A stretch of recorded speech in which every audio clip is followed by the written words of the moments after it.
저희 기도하고 예배 말씀 전하겠습니다. 사랑하는 주님, 이 코로나의 상황 가운데서도 우리에게 예배를 허락하여 주셔서 우리를 부르셔서 주 앞에 예배하게 주셔서 참으로 감사를 드립니다.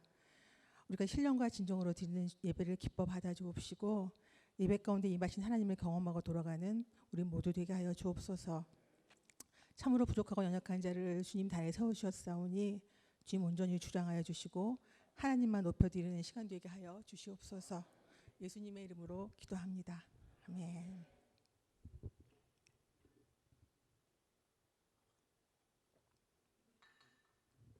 여전히 여러분 앞에 서니까 너무 많이 떨리긴 해요.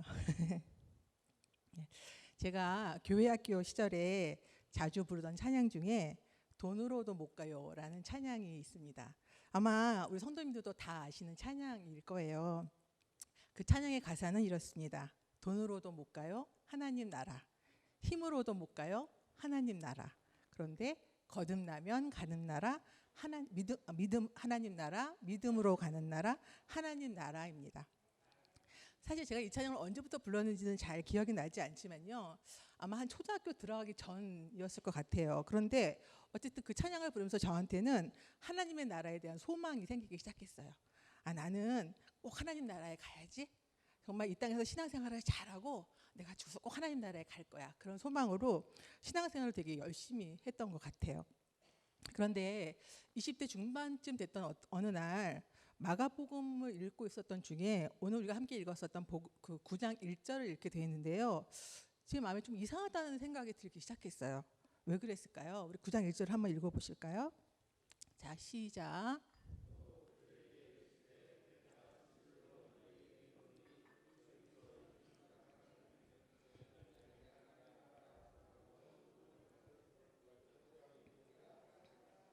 네, 오늘 본문은 예수님께서 제자들을 데리시고 가이사랴 빌립보라는 지방의 여러 마을을 다니시던 중에 그 길에서 제자들에게 묻고 계시는 상황이에요. 그런데 예수님이 제자들에게 하시는 말씀이 여기 서 있는 자들 중에 죽기 전에 하나님의 나라가 권능으로 임하는 것을 볼 자들이 있다고 말씀하고 계시는 거예요. 참 이상했어요. 저희가 알고 있었던 하나님의 나라는 여기서 신앙생활을 잘해서 믿음으로 거듭난 사람이 죽어서 가는 곳이 하나님의 나라라고 제가 알고 그때까지 있었거든요. 물론 요한계시록에 보면 예수님이 이 땅에 재림하실 때 함께 임하시는 그 새하늘과 새 땅이 오면 그것이 오면 거기에 들어가는 것이라고 생각을 했었는데 여기서 주님은 뭐라고 말씀하시냐면 너희들이 죽기 전에 하나님의 나라가 임하는 것을 볼 자가 있다고 말씀하고 계시는 거예요. 그런데 더 황당한 건 뭐냐면 다른 사람들도 아니고요. 3년이나 예수님을 쫓아다녔던 그 제자들 가운데서 그들 중에 볼 자들도 있다라고 말씀하신다는 건 그들 중에 보지 못할 자들도 있다라고 말씀하신다는 거였어요. 그래서 저는 너무나 이상하다는 생각이 들었죠. 도무지 이게 무슨 말씀인지 잘 모르겠더라고요. 그런데 문제는 이 문제를 한동안 풀 수가 없었어요. 왜냐하면 이 질문을 딱히 누구한테 물어볼 수가 없었거든요. 그리고 제가 자랐던 시대만 해도 믿음이라는 것은 그냥 말씀을 믿는 것이 믿음이야 라고 저한테 그렇게 가르쳐 주셨기 때문에 제가 이걸 누구한테 가서 물어볼 수가 없었던 것 같아요. 그래서 늘 의문만을 가지고 지내다가 한 30대 중반 정도 됐을 때 교회에서 마가복음 성경 공부를 하게 되면서 제가 알고 있던 하나님의 나라와 오늘 9장 1절에서 말씀하시고 계신 하나님의 나라가 좀 차이가 있다는 것들을 그때 제가 배우게 됐어요. 그리고 그때 하나님의 나라에 대한 이해를 바꾸면서 제 신앙생활의 패러다임, 제 신앙생활의 목표가 좀 바뀌기 시작을 했던 것이죠. 그리고 또 한 가지 제가 깨닫게 된 건 뭐냐면 누구한테 들었던지 혹은 배웠던지 아니면 저절로 알게 됐던지 말씀의 진위 여부를 따져보지도 않고 무작정 믿는 그런 오류가 되게 많다는 것이었어요. 그래서 오늘 우리가 뒤에서 살펴보겠지만 마치 오늘 베드로가 그랬던 것처럼 말이죠. 그렇다면 여러분 오늘 예수님께서 9장 1절을 통해 말씀하시고 계시는 하나님의 나라는 무엇일까요? 여러분에게 하나님의 나라는 어떤 곳이세요? 저처럼 죽어서 가는 곳이 하나님의 나라일까요? 만약에 하나님의 나라가 죽어서 가는 곳이라면 이 땅은 그냥 하나님의 나라를 가기 위한 어떤 그 정거장과 같은 그런 것밖에 되지 않는 것이잖아요. 그래서 사실은 우리가 하나님의 나라에 대해서 알아보고 싶은데요. 여기서 나라라는 단어는 헬라어로 바실레이아라고 말해요. 그것은 원래는 통치라는 왕권이라는 뜻을 갖고 있다는 것이죠. 그러니까 하나님의 나라라는 것은 하나님의 통치가 임하는 모든 영역을 하나님의 나라라고 한다는 거예요. 그러니까 그런 그 하나님의 나라는 우리가 죽어서도 가는 곳, 왜냐하면 우리가 죽어서 가는 그곳도 하나님의 통치가 임하기 때문에. 그러나 지금 살아서 우리가 여기 있을 때 우리의 삶 가운데 하나님의 통치가 임한다면 그것도 하나님의 나라가 된다는 것이에요. 그렇다면 저는 왜 이 하나님의 나라를 통치가 아닌 하나님의 나라, 하늘에 있는 나라, 천국으로 알게 되었을까요? 그것은 마태복음에 하나님의 나라를 천국이라고 표현했기 때문이래요. 마태는 유대인이잖아요. 근데 유대인한테는 여호와라는 단어를 잘 쓰지 못하. 그만큼 거룩하고 경건한 그 단어였기 때문에 그걸 쓰지 못해서 여호와라고 표현을 할 때 보통 아도나이 주님이라든가 아니면 다른 것들로 이렇게 비유해서 뭐 하늘 이렇게 표현을 했대요. 그래서 유대인들은 하늘이라고 표현하면 보통 여호와 하나님을 표현하는 것이구나를 다 알았다는 거예요.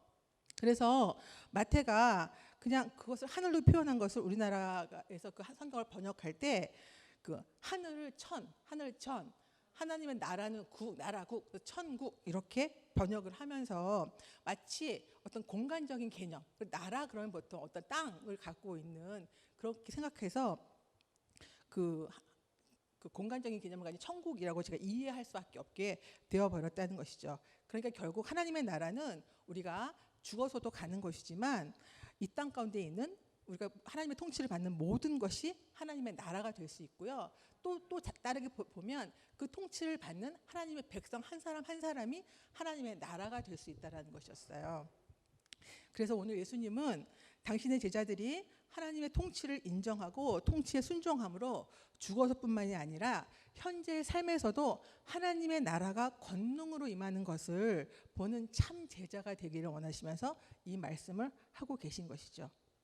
그런데 여러분, 예수님은 이렇게 중요한 얘기를 많은 사람들도 아니고 왜 그 가이사랴 빌립보까지 가서 제자들을 모아놓고 이 말씀을 하고 계시는 걸까요? 거기에는 이유가 있어요. 그 흔히 성경학자들이 우리가 오늘 봤던 마가복음 27장 이후부터 10장 35절까지의 말씀을 마가복음의 2부라고, 그러니까 두 번 2부라고 설명을 하는데요. 왜 그러냐면 마가복음 8장 26절까지는 예수님이 제자들을 데리시고 공생애를 지나시면서 그 많은 사람들에게 기적과 이적을 행하면서 하나님의 나라에 대해서 선포하셨어요. 근데 8장 27절부터는 그 전까지는 예수님이 당신의 십자가 사역에 대해서 말씀하시지 않으셨었거든요. 근데 8장 27절부터는 이제 십자가를 준비하시면서 자기 제자들에게 자기가 당신이 십자가에서 달려서 돌아가실 것이라는 것들을 드러내놓고 말씀하시기 시작했어요. 그런데 한번 생각해 보세요. 이제 가이사랴 빌립보라는 마을에서 그 예루살렘을 향해서 가시고 몇 주 후면은 예수님은 이제 십자가에 돌아가실 거예요. 그런데 3년 동안 잘 길렀다고 바라보는 그 제자들의 모습이 아직도 오합지졸인 거예요. 아직도 하나님의 나라를 모르고 정말 예수님의 제자라고 따라다녔지만 정말 이들이 예수님의 제자와 같지 않은 삶을 살고 있는 것이죠. 예수님의 마음이 어떠셨을까요? 너무나 안타까우셨을 것 같아요. 그래서 이제 이 제자들을 따로 모아서 이제 그 개인 가회를 시키기 시작을 하셨던 것 같아요. 그래서 오늘 너희가 삶으로 하나님의 나라 통치를 인정하고 그 통치에 순종하는 자가 되면 하나님의 나라가 권능으로 임하는 자가 될 거야. 그러니까 그런 참 제자가 됐으면 좋겠어. 그런데 그렇게 되려면 어떻게 해야 하냐면 8장 27절부터 8장 38절까지의 말씀을 이루며 살아야 해라고 말씀하시면서 말씀을 전하고 계시는 거죠. 그래서 저는 오늘 이 말씀이 우리도 동일하게 우리 예수님의 참 제자가 되기 원하시죠. 그래서 우리에게도 동일하게 오늘 주님이 말씀하고 계시다고 믿습니다. 그래서 저는 저와 여러분도 살아서 하나님의 나라가 권능으로 임하는 것을 보는 자, 예수님의 참 제자가 되어질 간절히 소망하며 오늘 말씀을 나누기를 원합니다. 자, 오늘 말씀 27절부터 29절까지의 말씀을 한번 읽어보시겠습니다.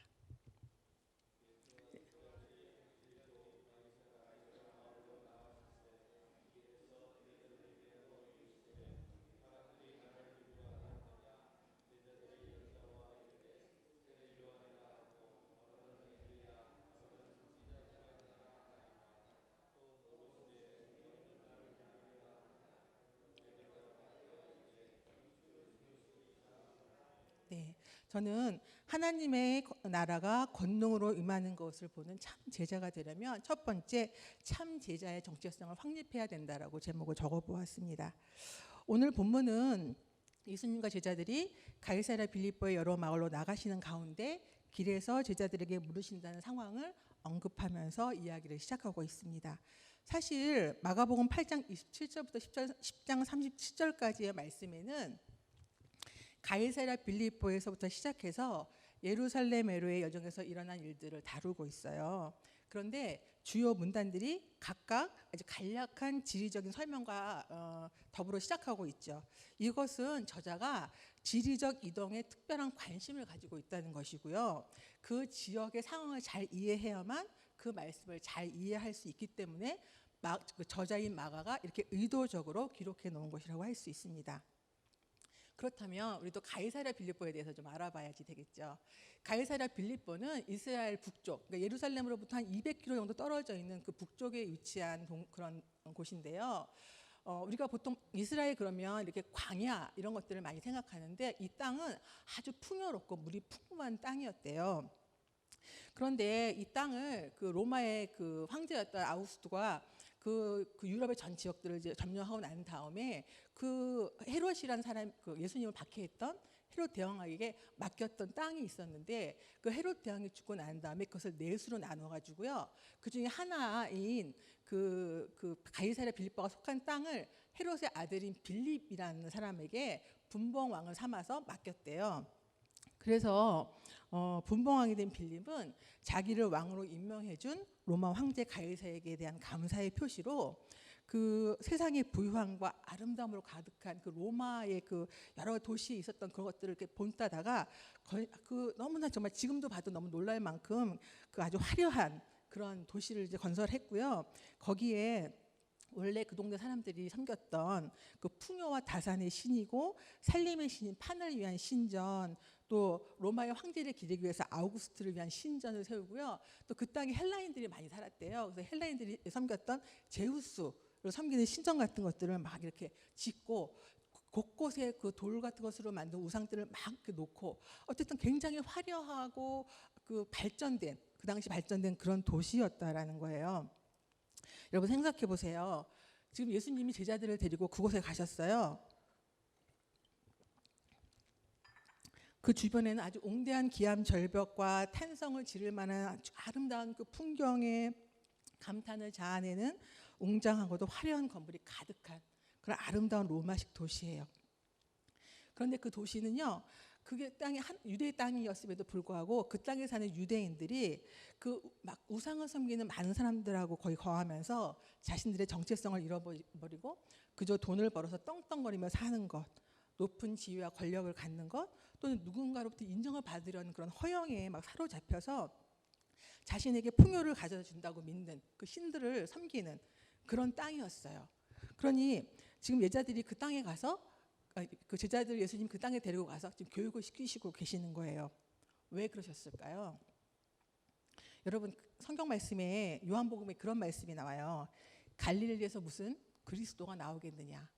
갈릴리에서 무슨 선한 것이 나오겠느냐? 무슨 말이냐면 그만큼 갈릴리가 낙후되고 아주 촌동네였다는 것이죠.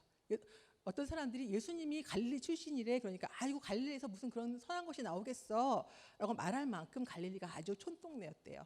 그런데 사실 베드로가 거기 출신이잖아요. 그리고 사실 다른 제자들도 그에 못지 않은 제자들이었거든요. 그러니까 그런 제자들이 그 화려한 도시 가운데 가서 이렇게 서서 있으면서 어떤 생각들을 가졌을까요? 저 같으면 아마 되게 주눅이 들었을 것 같아요. 그리고 왠지 이렇게 기가 좀 눌리면서 뭔가 부럽기도 하고 이런 상황들이 아니었을까요? 그러니까 주님이 그 상황에서 이 제자들에게 물으시는 거예요. 이들이 믿는 이 땅에 이렇게 믿는 신들이 있는데 저들이 쫓아가고 있는 저런 신들이 있는 이 땅에서 그래 너희는 나를 누구라고 하느냐 주님이 물어보기 시작하신 거죠. 근데 저는 처음부터 주님이 그렇게 물어보시지 않고 이렇게 물어보세요. 사람들이 나를 누구라고 하니? 이렇게 물어보시죠. 네. 그랬더니 뭐라고 대답하죠? 더러는 엘리야, 더러는 선지자 중에 하나이다라고 해요. 여러분 이 대답은요 이방인들의 대답이 아니에요. 이 대답은 유대인들이 하고 있는 대답이거든요. 유대인들이 이렇게 말하고 있다라는 거예요. 왜냐하면 그들은 엘리야를 선지자라고 알았다는 거죠. 그들은 그런 그들이 정작 예수님은 지금 누구신지 모르는 거죠. 예수님이 행하셨던 많은 기적과 이적들을 보면서 그동안 하나님이 보내셨던 그런 선지자 정도일 거야 정도로만 생각하고 있었다는 거예요. 그렇다면 예수님이 그렇다면 3년 동안 나를 따라다니면서 내가 행했던 모든 것들을 봤던 너희는 나를 누구라고 하니? 라고 예수님이 물어보시죠. 그랬더니 베드로가 대표로 얘기하죠. 뭐라고 얘기하죠? 네, 주는 그리스도이십니다라고 얘기해요. 그리스도가 무슨 뜻인가요? 예, 그리스도는 기름 부은 자 그런 뜻이죠. 그러니까 그러니까 하나님께서 성령님을 통해서 기름을 부으셔서 하나님의 일을 하는 그런 사람을 세웠다 그런 뜻이긴 하는데 이 유대인들에게 있어서 그리스도라는 뜻은 뭐였냐면 우리를 이 어려운 고난과 로마의 압제에서 우리를 구원시켜 주실 분 메시아 이런 뜻으로 하고 있었다는 거예요. 그런데 이렇게 고백한 베드로의 고백은 사실 이제 조금 뒤에를 보면 별반 그 사람들의 고백과 다르지 않았다는 것들이 금방 드러나게 되죠. 31절부터 33절까지 한번 읽어보실까요?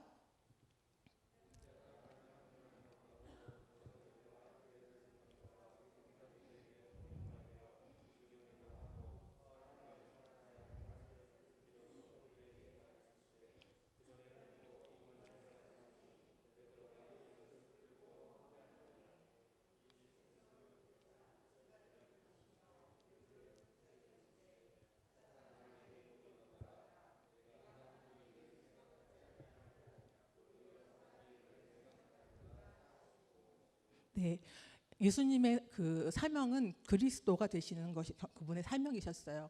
그런데 베드로가 알고 있었던 그 사명은 그것을 반밖에 알지 못하는 사명이었던 것이죠. 그에게 있어서 그리스도는 유대인들이 지금까지 알아왔던 일반적인 기준, 즉 로마의 압제에서 이스라엘 백성을 구원해가지고 자유를 주시고 선택된 하나님의 백성으로 살게 하는 정도의 그런 정도의 그 기준에 비춰서 말한 것이었고요. 여기다가 그 세베대의 두 아들이 어머니가 어느 예수님을 찾아와서 예수님이 만약에 왕으로 등극하시면 오른편은 저희 하나들 이쪽은 저희 하나들에게 주십시오라고 얘기했던 것 같은 그런 욕심을 가지고 내가 3년 동안 예수님의 수제자로 따라다녔으니까 예수님이 왕이 정도 되시면 나도 그 높은 자리 한 자리 좀 차지하고 앉을 수 있지 않을까라고 생각했던 그 욕심에 반영된 그런 그리스도라는 고백이었다는 것들이 드러난 거죠. 그래서 그 고백을 들으신 예수님이 사탄이라고 말씀하시면서 네가 하나님의 일을 생각하지 않고 도리어 사람의 일을 생각한다고 꼬집으셨다는 거죠. 여러분, 저는 옛날에 이 말씀을 읽으면서 아유 베드로는 왜 그랬을까 이렇게 생각했어요. 여러분 같으면 어떠실 것 같으세요? 여러분 같으면 내가 이제 십자가에 달려 돌아갔다가 3일 만에 부활할 것이다 이렇게 말씀하시면 안 돼요 주님 이렇게 말씀하실 것 같지 않으시죠? 저도 사실은 그럴 줄 알았어요. 그런데 정말 이런 상황이 제 상황 앞에 닥치고 보니까 저는 베드로보다 더 못한 사람이더라고요. 제가 한 10년 전쯤에 저희 남편이 회사에서 발령을 받아서요. 베트남 호치민이라는 곳으로 주재원으로 가게 됐어요. 근데 제가 베트남에 갔는데 그때 그곳의 상황이 그 한국 교회 그러니까 그 교회들이 하여튼 여러 가지 일들 때문에 너무 어려운 상황 가운데 있어서 교회를 개척할 수밖에 없는 상황 가운데 이제 제가 가게 됐고요. 그래서 저희가 아는 지인들과 함께 교회를 개척했고 그 한 1년쯤 지나서 잘 교회가 커가고 있었는데 함께 개척했던 분 중에 어떤 한 분이 욕심을 내기 시작을 하시더라고요. 사실 공산주의 국가는 교회라는 이름으로 교회를 세울 수가 없고 그 일반 사람의 이름으로 그 마치 사업체처럼 교회를 세우고 그렇게 할 수밖에 없는 상황이거든요. 근데 그분의 이름으로 교회를 세웠는데 그 교회를 자기 것처럼 만들어 버리려고 하는 그런 일들을 벌이기 시작하는 거예요. 그래서 그 일을 하지 못하고 그것들을 막기 위해서 정말 애를 쓰며 기도하며 그렇게 됐는데 그 사람이 계속 그 일들을 벌이면서 한 4년쯤 그 일이 계속 지속되게 됐어요. 저는 정말 이해할 수가 없었어요. 아니 하나님의 나라야, 하나님의 피값을 주시고 사신 교회라면서 우리가 다른 것도 아니고 이 땅에 하나님의 교회를 세우려고 하는데 하나님 어떻게 저런 사람들을 그냥 내버려 두세요? 그렇게 하나님 좀 살려주세요. 하나님 이 교회를 좀 세워주세요. 그렇게 기도하면 하고 나갔는데 거의 4년이 지나도록 그 사람의 일은 계속 더 심해지기만 하고 끝날 줄을 모르는 거예요. 그러더니 결국은 이 사람이 해도 안 되니까 목사님과 저희 남편을 한국 그 법정에다가 명예훼손으로 고소를 했어요. 왜냐하면 그렇게 하면 목사님과 저희 남편을 이제 한국으로 이렇게 추방할 수 있게 되는 수도 있거든요. 그런 상황이 되니까 제 안에 두려움이 몰려오기 시작을 했어요. 그러니까 하나님에 대한 원망이 올라오기 시작하더라고요. 하나님 이런 분 아니시잖아요. 하나님 어떻게 이러실 수가 있어요?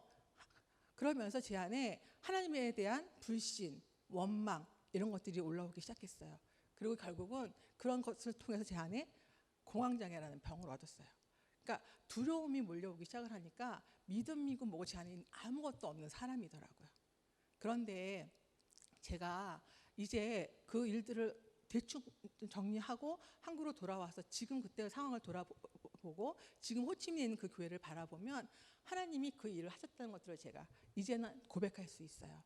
그리고 제가 지금 고백하는 것은 무엇이냐면 우리가 아무것도 일어나지 않고 계속 악한 일들만 일어나는 것 같았던 그 시기에도 하나님은 일하고 계셨다는 거예요.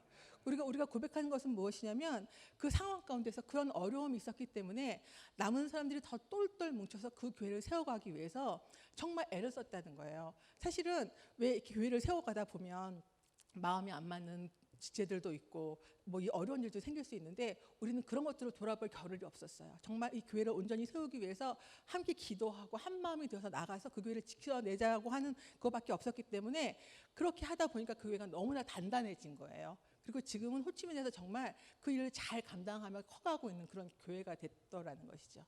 그래서 저는 하나님이 아마 베드로는 나중에야서야 그걸 알았을 것 같아요. 저처럼. 저도 그렇게 알았거든요. 저는 요즘 코로나의 상황을 보면서 또 똑같은 마음을 느껴요. 2년 동안 정말 열심히 기도했잖아요. 하나님 예배를 살려주세요. 전 사실 지난주에 저희 아이들과 예배를 드리면서 나중에 너무 속이 상해서 울었어요. 왜냐하면 아이들이 줌으로 예배를 드리는데요. 요즘 아이들이 화면을 보여주지 않아요. 그러니까 마치 저는 벽에다 대고 얘기하고 있는 것 같은 상황이었는데 지난주에 핸드폰의 폐해에 대해서 얘기를 했었거든요. 그리고 그 핸드폰을 가지고 어떻게 사단이 우리 가운데 그 악영향을 미치고 있는지에 대해서 애들과 얘기를 나누고 싶었어요. 근데 아이들이 얼굴이 보이지 않는 거예요. 도대체 이 말씀이 아이들한테 들어가고 있는지 안 들어가고 있는지조차도 모르겠는 거예요. 너무나 속이 상하고 너무나 화가 나더라고요. 하나님 이 상황을 좀 고쳐주세요. 그렇게 기도하면서 그러나 제가 믿는 것은 지금 이 상황이 코로나가 아무리 힘들고 어려울지라도 하나님 분명히 일하고 계실 거라는 거죠. 분명히 하나님이 무언가 이 일을 통해서 이루어가고 계실 거라는 걸 저는 믿어요. 그래서 저는 그 하나님을 믿으면서 하나님이 하시는 일은 다 옳습니다 라고 고백하면서 하나님 그러나 이 일을 속히 이루시옵소서. 그리고 이 땅 가운데 코로나를 종식시켜 주시고 예배의 날이 속히 오게 해주십시오. 그렇게 기도하며 나가는 것이 저의 일이라고 저는 믿습니다. 그래서 주님이 오늘 우리에게 다시 이렇게 물으시는 것 같아요. 너는 나를 누구라고 하느냐? 이 질문에 여러분의 믿음의 고백이 있기를 소망합니다. 그리고 여기서 저는 더 나아가서 그렇다면 나는 나를 누구라고 하느냐에 대한 정체성이 확실히 있어야 된다고 생각해요. 그렇게 될 때에 그 다음에 주님이 말씀하시는 십자가를 질 수 있는 사람이 되기 때문이죠. 베드로가 그렇게 고백했던 그 베드로가 예수님 그 돌아가시고 승천하신 후에 그 사역을 잘 감당하고 베드로전서에서 이렇게 말했어요. 베드로전서 2장 9절을 한번 찾아보시겠어요?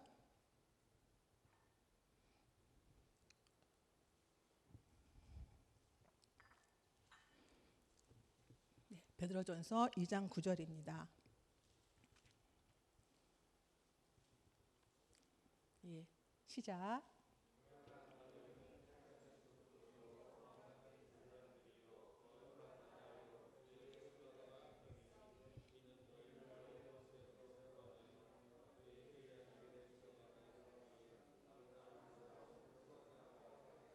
네, 그렇습니다.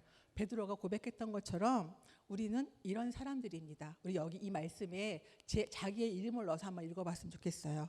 그러나 지혜는 택하신 족속이요, 왕 같은 제사장들이요, 거룩한 나라요, 그의 소유가 된 백성이니 이는 너희를 어두운 데서 불러내어 그의 기이한 빛에 들어가게 하신 이의 아름다운 덕을 선포하게 하려 하심이라. 네, 우리는 이런 존재입니다. 세상의 어떤 상황과 환경 가운데서 당당할 수 있는 하나님의 택하신 족속이고요, 왕 같은 제사장들이고요, 거룩한 나라이고요, 그의 소유된 백성입니다. 그래서 그 정체성을 가지고 우리가 해야 될 일은 하나님의 아름다움을 우리가 먼저 경험하고 그 덕을 선포해야 될 존재들입니다. 저와 여러분이 모두 이런 자임을 늘 기억하면서 그 존재에 합당한 자들로 살아가시기를 정말 간절히 소망합니다. 예, 34절 한번 읽어보겠습니다.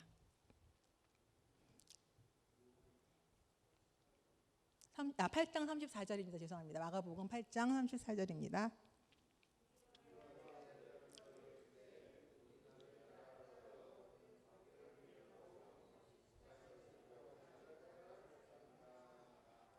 네, 저는 두 번째, 하나님의 나라가 권능으로 임하는 참 제자가 되는 것을 되려면 일상의 삶에서 날마다 자기를 부인하고 자기 십자가를 지는 자가 되어야 한다고 말씀드리고 싶습니다. 왜냐하면 그것이 하나님의 통치를 인정하고 그 통치를 따라 사는 백성의 자세이기 때문입니다.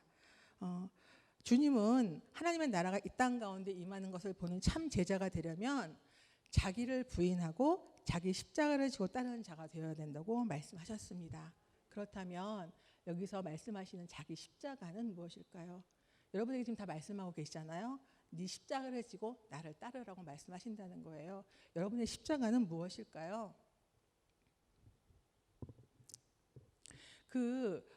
이 말씀과 똑같은 사건을 기록한 누가복음 9장 23절의 말씀에 보면 이 말씀에 날마다 지고 가라고 하시는 그 날마다라는 단어가 더 들어가 있거든요. 그렇다면 날마다 지고 가야 할 자기 십자가는 무엇일까요? 적어도 우리가 주님의 참 제자가 되려면 적어도 나에게 맡겨진 그 십자가가 무엇인지 알아야 하지 않을까요? 예전에 당신의 십자가가 무엇입니까? 이렇게 물어보면 많은 권사님들이 뭐라고 말씀하셨냐면 아이고 우리 집에 그 양반 이렇게 말씀하시는 분들이 되게 많이 있었어요. 정말 남편이 십자가일까요? 저는 사실 교육자를 섬기기 전에요, 한 20년쯤 가정사역자, 평신도 가정사역자로 섬겼어요. 가정사역이 뭐냐고 이렇게 물어보시는 분들이 있어요. 집에서 빨래하고 뭐 설거지하고 하는 게 가정사역이야 이렇게 물어보시는데요. 가정사역이 뭐냐면 하나님이 이 땅을 창조하시고 가장 먼저 만드신 공동체가 가정이잖아요. 그래서 하나님이 가정을 향하신 그 뜻이 무엇인지를 공부하고요, 그것들을 가지고 사람들에게 하나님의 가정은 이런 것들이라고 가르치면서 하나님의 가정을 세워가는 일들을 하는 거예요. 주로 무슨 일들을 하냐면 결혼 예비학교, 결혼을 준비하고 있는 그 젊은 청년들에게 결혼은 이런 것이야라고 가르치거나, 부부학교 또는 뭐 요즘은 시어머니 장모학교도 있거든요. 시어머니 장모학교, 또는 어머니 학교, 아버지 학교들을 통해서 하나님의 가정에 대해서 이렇게 가르치고 그렇게 가정을 세워가도록 이제 돕는 그런 사역인데요. 제가 이제 그 사역을 하면서 얼마나 많은, 한 20년쯤 됐으니까요, 얼마나 많은 가정들을 만났겠어요. 근데 정말 거짓말, 그들의 가정의 문제들은 대부분 와서 물어보면 다 그 사람 때문이라는 거예요. 그것이 남편이 됐든 아내가 됐든 우리 가정의 문제는 다 그 사람 때문이라고 문제를 갖고 오는 사람들이 너무나 많아요. 그런데 학교를 졸업을 하고 나서 그 사람들의 고백이 어떻게 되냐면 그 사람이 문제인 줄 알았는데 제 문제였어요 라고 고백하는 분들이 훨씬 더 많다는 거죠.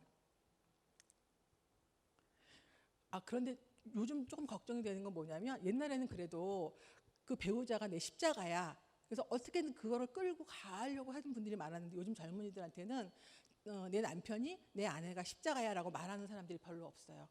왜냐하면 이제는 그냥 마음에 안 들면 헤어지면 된다고 생각하는 젊은이들이 너무나 많기 때문에 사실 참 마음 아픈 상황이에요. 어쨌든 주님은 오늘 제가 오늘 그럼 십자가가 도대체 무엇일까? 여러분 십자가가 무엇일 것 같으세요? 우리 장로님은 장로님의 자기 십자가는 무엇일 것 같으세요? 되게 이렇게 보통 십자가 그러면 되게 이렇게 거룩하고 되게 이렇게 그런 것들을 많이 생각하시는데, 오늘 하나님이 말씀하시는 하나님의 나라를 염두에 두고 생각해 본다면 하나님의 통치가 이루어질 수 있도록 하는 모든 것이 저는 십자가, 특별히 사명이라고 생각해요. 왜냐하면 예수님의 십자가도 그런 거였기 때문에. 예수님의 십자가는 예수님이 이 땅에 오셔서 우리의 죄를, 우리 아담과 하와 이후로부터 우리에게 있었던 그 원죄들로부터 우리를 구원하시고 우리를 자유로운 백성들에 대해서 하나님의 백성, 권세 있는 백성들로 만들어 가시기 위해서 지셨던 그 십자가였던 것처럼, 마찬가지로 우리의 십자가는 이 땅 가운데 하나님의 나라를 이루어가게 하려고 하는 모든 것이 저는 우리의 십자가라고 생각해요. 그렇다면 가장 가깝게 바라볼 수 있는 게 뭐냐면 우리의 가정이라고 저는 생각하는 거죠. 가정이 십자가가 아니고요, 그 가정을 제대로 세워가야 하는 저의 역할이 저의 십자가라고 생각한다는 것입니다.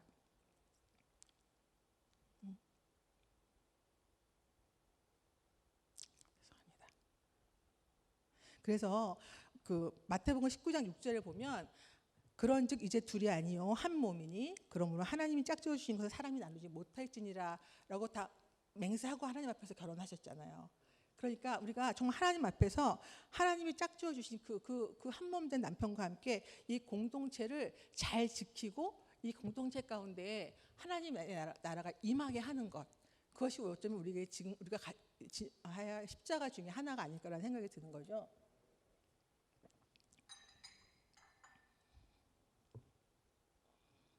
네, 그런데 아까도 고백했던 것처럼 그런 모든 가정생활들을 통해서 와서 우리 가정의 문제가 나의 문제였어, 내가 돌아가서 그 일들을 잘 감당하면 돼 라고 돌아갔던 사람들이 다 잘 살고 있을까요? 그것이 자기 십자가라고 생각하면 정말 최선을 다해서 그것들을 져야 하잖아요. 그런데 다 잘 살고 있지 못하더라고요. 왜냐하면 그것들이 너무나 힘들기 때문이에요. 오늘 주님은 35절부터 37절까지의 말씀을 통해서 우리에게 다시 말씀하고 계세요. 35절부터 37절까지의 말씀 한번 읽어보실까요?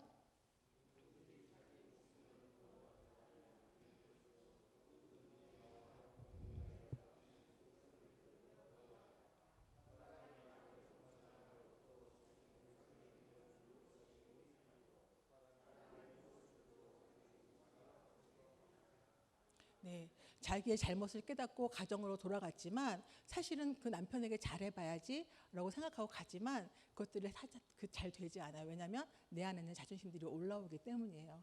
또 그 부밖에 오거나 어머니에게 오면 여러 가지 숙제들을 내주거든요. 그 남편이 너무나 어렵지만 오늘 돌아가서 남편 허그해 주세요. 남편이 아침에 출근할 때 등에 손을 대고 기도해 주거나, 아니면 오늘도 수고하세요, 애쓰세요라고 이야기해 주세요. 또는 남편의 발을 씻기면서 정말 그동안 내가 당신에게 너무 잘못했어요, 저를 용서해 주세요라고 그런 것들을 숙제를 하려고 하거든요. 근데 생각해 보세요. 늘 남편하고 좋지 않았는데 그걸 숙제로 내준다고 가서 할 수 있겠어요? 근데 저희가 그때 뭐라고 말하냐면, 하나님의, 그러니까 여러분의 가정을 지켜가는 것이 하나님의 뜻입니다. 그 가운데 하나님의 통치가 이루어지려고 한다면 하나님의 그 뜻대로 하나님의 음성, 그 하나님의 뜻을 따라 가야 되지 않겠습니까? 여러분의 가정을 지키는 것이 너무나 중요합니다. 여러분이 가정을 새롭게 해 나갈 수 있는 방법들이라면 그것이 무엇이든지 간에 여러분이 여러분의 자신을 내려놓고 그것들을 감당해 나갈 때 성령님께서 그 가운데 기름 부어 주실 것입니다라고 얘기를 해요. 근데 그렇게 하면 정말 놀랍게 뭐냐면, 우리가 성령님을 의지하고 기도하고 그 마음을 가지고 나가면 그 일들이 풀려지는 것들을 우리가 보게 된다는 거예요. 한 번은 한 자매님이 남편의 발을 씻기라고 그랬는데 남편이 웃기지 마, 무슨 발이야 이러면서 몇 번을 거부하더라는 거예요. 근데 이 자매님이 정말 마음에, 하나님 도와주세요, 저는 우리 가정이 정말 새롭게 변화되어지고 온전히 세워지기를 원해요 라고 고백하면서 정말 기도하고, 남편이 자고 있는데 그 침대에다가 이렇게 비닐을 깔고 발을 이렇게 씻기 시작을 했대요. 그래서 가다가 남편이 얼마나 놀랬겠어요. 그래서 깨서 이렇게 보더니 이렇게 싫다는 소리 못하고 이렇게 하더니 뭐 하는 거야? 이렇게 하더니, 여보 사실은 이 어머니 학교의 숙제였는데 정말 내가 너무 미안해, 내가 그동안 그렇게 잘못했어, 내가 당신을 온전히 아내로서 순종하며 섬기지 못했던 것들 너무 용서해줘 라고 고백하니까 이 남편의 마음이 풀어지기 시작을 했다는 거예요. 그리고 그 가정이 회복되기 시작하는 것들을 저희가 경험했어요. 이런 일들이 정말 정말 너무나 많이 있거든요. 어쨌든 우리 가운데 하나님이 이것은 비단 가정의 문제만은 아니라고 저는 생각해요. 우리가 하나님의 나라가 하나님의 통치가 이루어지는 것들을 보아야 할 우리의 영역들, 그것이 가정이 됐든 회사가 됐든 혹은 직장이 됐든 어떤 관계가 됐든지 간에 정말 하나님의 나라가 우리 가운데 임하는 것을 보려고 하는 죄송합니다.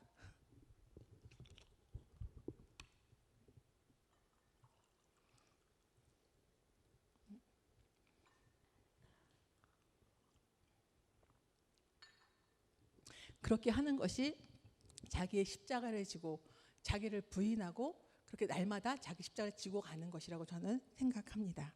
자, 세 번째 8장 38절의 말씀을 한번 읽어보겠습니다.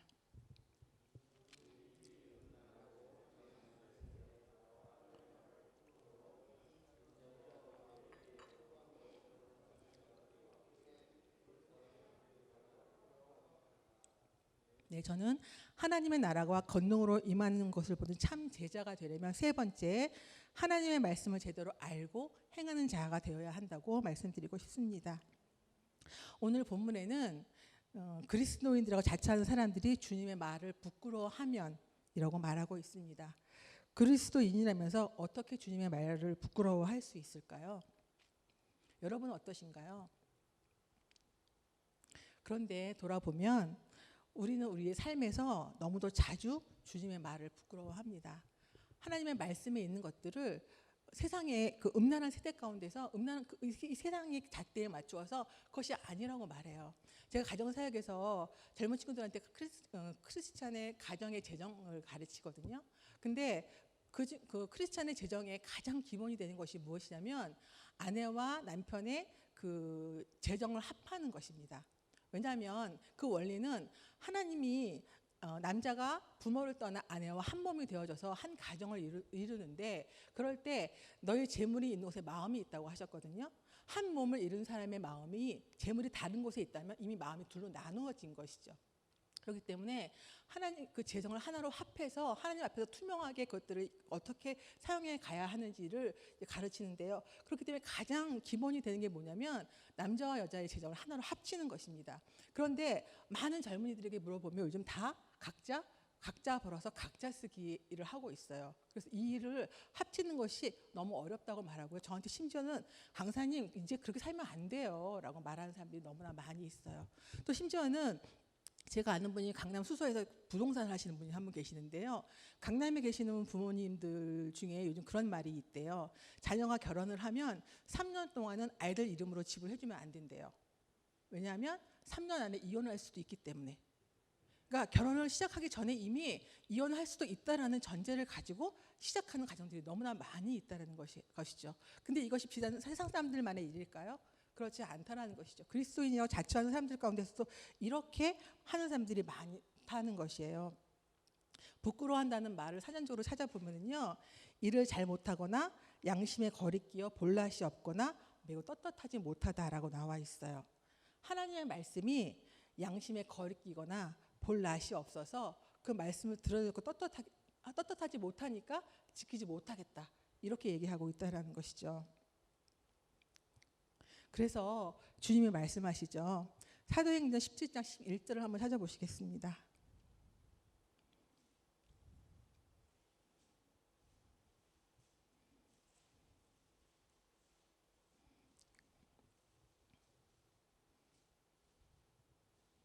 그 전에 잠시만요. 죄송합니다. 그래서 이 음란하고 죄 많은 세대 가운데서 주님의 말을 부끄러워하지 않고 말씀대로 사는 자가 되려면 우리가 앞에서 살펴봤던 것처럼 하나님이 누구시고 또 나는 누구인지에 대한 명확한 이해와 확신, 그리고 그 가운데 날마다 다가오는 모든 상황 가운데 나를 부인하고 내게 맡겨진 십자가를 지는 것 외에는 방법이 없습니다. 그러기 위해서는 하나님의 말씀을 온전히 제대로 알아야 한다는 것이죠.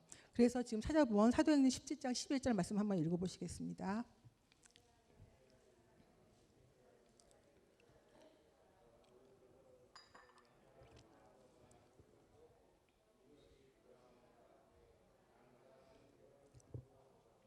네, 하나님의 말씀은 제가 아까 경험했던 것처럼 베드로가 그랬던 것처럼 하나님의 말씀을 그 제가 알고 있었던 것도 들고 있었던 것이 맞는 것이구나. 그것을 확신을 가지고 그 믿음대로 살아가는 것이 옳은 것이 아니라는 것이죠. 베라와 있는 사람들처럼 간절한 마음으로 말씀을 받고 이것이 정말 그러한가 날마다 성경을 상고하면서 그것에 대해서 확실히 알아가는 것이 너무나 중요하다는 것입니다. 그렇게 할 때 일단 하나님의 말씀을 알아야 그 말씀이 잘못된 것인지 잘된 것인지 지켜야 될 것인지 말아야 될 것인지를 알고 부끄러워하지 않는 사람이 된다는 것이죠. 그래서 저는 저와 여러분이 우리에게 허락해 주신 하루하루의 모든 삶 가운데서 하나님의 나라가 권능으로 임하는 것을 보는 참 제자가 되어 주시기를 간절히 소망합니다. 네. 기도하겠습니다.